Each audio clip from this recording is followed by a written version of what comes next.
সৈয়দুনা সিদ্দিক আকবর আমার নবীর মুসাল্লায় দাঁড়াইছে, পাগড়ি পরে ফেলছে, একামত হয়ে গেছে, আসরের নামাজ শুরু হয়ে গেছে। কিসের নামাজ? এই প্রথম আমার নবী নাই, চলে আসছে সিদ্দিকে, নামাজ কি হয়ে গেছে? বুখারী শব্দ ফাজ্জা রাসূলুল্লাহ সাল্লাল্লাহু আলাইহি ওয়াসাল্লাম, এই নামাজ যে চলছে, ফাজ্জা এসে গেছে রাসূলুল্লাহ রাহমাতুল লিল আলামিন ওয়ান নাসু ফিস সালাত, সব মানুষ নামাজের মধ্যে রত আছে, এমত অবস্থায় রাহমাতুল লিল আলামিন মসজিদে চলে আসে। কি অবস্থায়? ফি ফি মানে অবস্থা। বুখারীর সরা উল্টান, সেখানে লেখা আছে আসরের নামাজ 4 রাকাত, 2 রাকাত শেষ হয়েছে, কয় রাকাত বাকি আছে? 2 রাকাত। এমত অবস্থায় আসছে রাহমাতুল লিল আলামিন। এসে কি করবে? পিছনে তো দাঁড়াবে, আমার রাসূল পিছনে দাঁড়ালেন, আল্লাহু আকবার।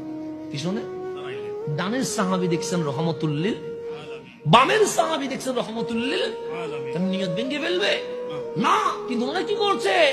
বুখারী উল্টান ফাসাফফাকান নাস, এই যে নিয়ত বাঁধছে, এই নিয়তের অবস্থা, এটাকে তালি বলে, আত্মাশিক বলে এটাকে। নিয়ত যেভাবে বাঁধা, এভাবে ফাসাফফাকান নাস তালি দিচ্ছে কেন?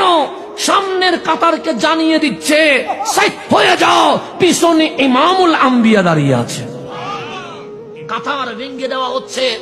আমার নবী আস্তে আস্তে আস্তে হাত্তা ওয়াকাফা ফিস সাফ, কামলিওয়ালা নবী প্রথম কাতারে দাঁড়িয়ে গেছে। তালি মারছে, নামাজ আছে না? আপনি ওইটা আসে কানা ফতোয়া দিয়েন না, শরিয়া কানা ফতোয়া দেন, ফিকি ফতোয়া দেন। তালি মারছে, নামাজ আসেনি? গেছে। তালি মারছে, নিয়ত ভাঙি ফেলছে, কাতার ভেঙে ফেলছে, নামাজ আসেনি। কার নামাজ নাই? মুসল্লির নামাজ নাই, কিন্তু ইমাম তো ফিরে নাই, ইমাম তো আছে, ইমামের তো সমস্যা নাই।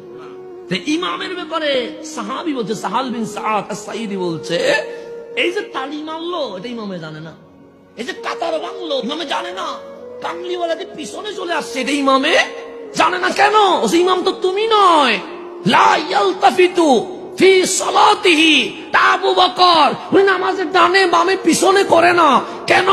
বডি যখন কাবার দিকে, ওনার মন কাবার মালিকের দিকে চলে গেছে। দুনিয়ার কোনো কিয়া নাই, উনি তো নামাজের ভিতর, মেরাজ চলতেছে, উনি কি জানবে দুনিয়াতে কি হচ্ছে? প্রথম কাতার থেকে শেষ কাতারে সাহাবী ভাবতেছে কি করা যায়, ইমাম তো ফিরে না, কি করা যায়? সবাই সিদ্ধান্ত নিলেন এমন তালি মারমো মসজিদে নবীর জমিন সহ কাবা ফেলবো। সবাই সিদ্ধান্ত নিলেন, সবাই মিলে তালি